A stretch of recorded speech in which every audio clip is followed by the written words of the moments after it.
हम Donald Trump की बात कर रहे हैं और ये इसलिए कह रही हूँ, डोनाल्ड ट्रंप को लेकर जो चेतावनियां हैं उनके अपने घर से आ रही हैं। Ambassador Vora, before I come to you, air commodore आपके पास आऊं उससे पहले जरा एक बताना चाहती हूँ, पूर्व एनएसए जो अमेरिका के हैं उन्होंने कैसे चेतावनी दी है कि इस रिश्ते को आप खराब मत करिए, आप अमेरिका के लिए आने वाले समय में बहुत मुश्किल खड़ी कर रहे हैं। वहीं निकी हेली हैं जिनका मैंने जिक्र किया, पूर्व यूएस राजदूत है, उन्होंने ट्रंप को कैसे चेताया है एक बार फिर, और ये बार बार कर रही है, वो भारत से संबंधों को लेकर ट्रंप पर बरसी हैं और कहा है भारत पर टैरिफ लगाया, चीन पर नहीं।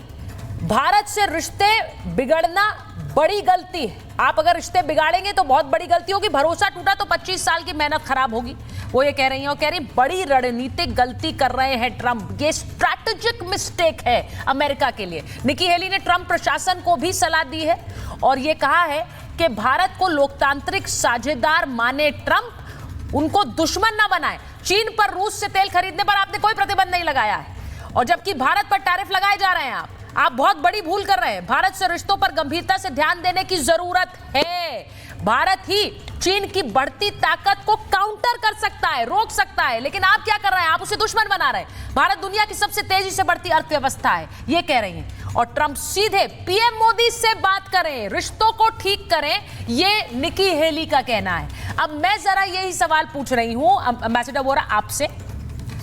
निकी हेली कह रही हैं, अमेरिका के एक्स एनएसए कह रहे हैं, ये कोई नई बात नहीं है कि एक स्ट्रैटेजिक पार्टनरशिप है, लेकिन डोनाल्ड ट्रंप इस बात को समझ नहीं रहे हैं। हम रशिया में हैं, हम चीन से बात कर रहे हैं, हमने अपने डिप्लोमेटिक चैनल्स खोल दिए हैं और अमेरिका अपने चैनल्स बंद कर रहा है। क्या ये इतनी सी बात इन्हें समझ नहीं आ रही? बहुत धन्यवाद ma'am, thank you very much. मेरी आवाज आ रही है आप तक? बिल्कुल sir, crystal. Thank you very much.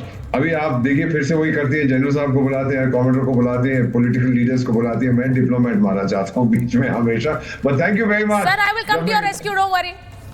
Thank you very much. You're on my side. You're a 1.5 diplomat yourself. अच्छा, ये आपको बताना चाहता हूँ, मैं भी जब मैं यूनाइटेड स्टेट्स में पोस्टेड था इन मेरी एजीज, हम लोग मजाक करते थे कि अमेरिका प्रैक्टिस करता है चेकलिस्ट डिप्लोमेसी। आज सोमवार है, आज निकरागुआ पे हमला करो, कल मंगलवार है, कल ये करेंगे, परसों वीरवार है तो ताइवान के साथ कुछ करेंगे। एवरी डे कुछ ना कुछ, टिक टिक टिक टिक, चेकलिस्ट डिप्लोमेसी।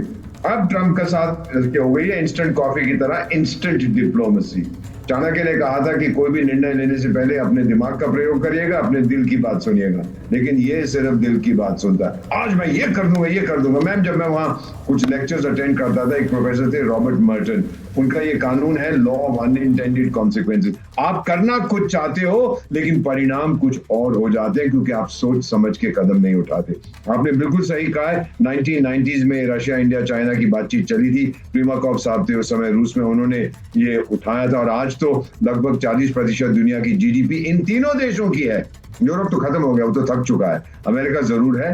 और अब ये जो कोशिश कर रहा था कि इसको भी ट्रंप तंग करूं, उसको भी तंग करूं, इसको भी तंग करूं, ये इसी को काटने के लिए दौड़ रहा है। फाइनली मैं इतना कहना चाहता हूं मैम, रूस से हम तेल खरीद रहे हैं, सोवियत संघ से हमने एक बूंद नहीं खरीदा था और यूक्रेन का जंग होने से पहले हमने बिल्कुल नहीं खरीदा था। उसके बाद हमारा इंपोर्ट बिल है, सबसे बड़ा उसका हिस्सा होता है ऑयल इंपोर्ट, एनर्जी इंपोर्ट, और इसीलिए हम जब रूस से सस्ते दाम में मिल रहे हैं, हमने दोनों गालों पे उसको डार्लिंग दो ना, जितना दे सकते हो हम आपसे खरीदेंगे। इसमें क्या गलती है? अमेरिका भी तो उनसे खरीदता है जहां उसका फायदा होता है। Trump is a businessman, is a transactional fellow.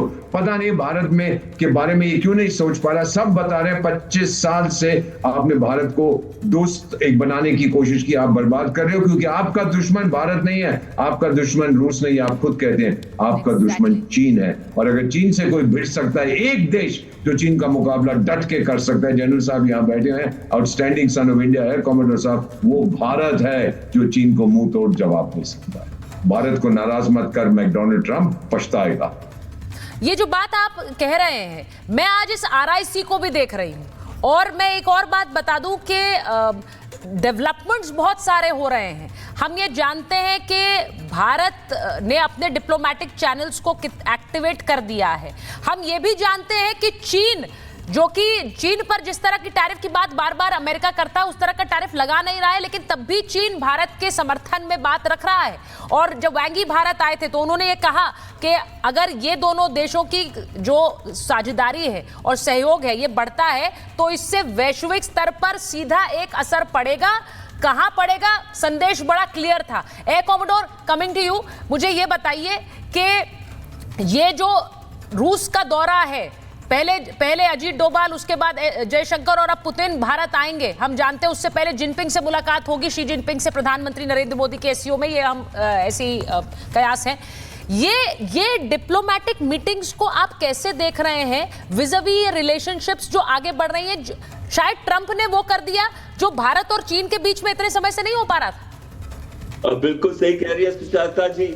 आप देखिए, मैं कॉम्बैट ड्रेस में हूं और आज ही अबाउट 2 घंटे पहले ही एम्स्टर्डम में लैंड किया, और लेकिन मैं ये आपको बता देना चाहता हूं कि एक हेनरी किसिंजर होते थे, उन्होंने कहा था, उनके फॉरेन मिनिस्टर थे, to be America's enemy is dangerous but to be America's enemy, America's friend is फेटल।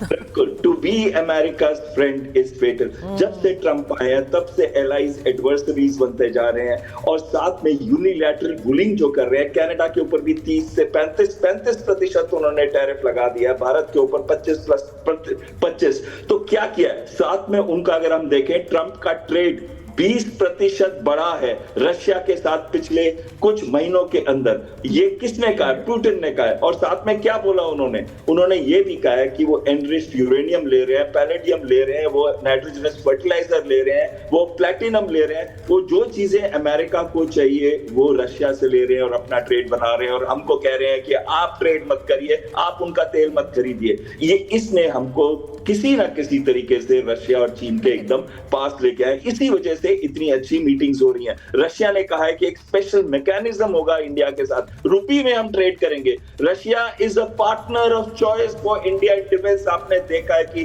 S-400 और ब्रह्मोस ने क्या नहीं किया पाकिस्तान के साथ ऑफ सिंदूर के अंदर, और पुतिन खुद आएंगे भारत के अंदर कुछ महीनों के बाद। साथ में मैं ये कहूं, चीन पे हम विश्वास तो नहीं कर सकते, लेकिन चीन को कंटेन करने के लिए एक ही तरीका था, वो था क्वाड, जिसमें भारत का बहुत ही महत्वपूर्ण रोल था इंडियन ओशन के अंदर, इंडिया पैसिफिक, इंडो पैसिफिक के अंदर, और उसके लिए भी उन्होंने नहीं किया। आज चीन ने हमको कहा कि रेयर अर्थ मैग्नेट्स की सप्लाई वापस शुरू कर देंगे, साथ में डाई अमोनियम फॉस्फेट वापस देना शुरू कर देंगे, और भारत के साथ जो मुद्दे हैं उनको एक साथ रखते हुए दोस्ती बढ़ाते रहेंगे। आप देखिएगा आने वाले समय में हम किसी को भी दुश्मन ना कहें, सभी के साथ दोस्ती रखें, अपना ट्रेड बढ़ाते रहे, हमें कोई फर्क नहीं पड़ेगा। उनके टैरिफ से थोड़ा सा धक्का लगेगा, लेकिन ये रशिया कह रहा है जी, एयर कॉमोडोर, ये रशिया कह भी रहा है। रशिया कह रहा है हम पर जब प्रतिबंध लगे हैं तो हमारी इकोनॉमी बूम कर गई है, हमारी अर्थव्यवस्था तो 7 गुना बढ़ गई है, और ये फैक्ट है। आप अगर रूस जाएं और आप उनके शहरों में देखें जिस तरह का उन्होंने विस्तार किया है पिछले कुछ सालों में, ऐसा लगता नहीं इन पर सैंक्शंस लगे।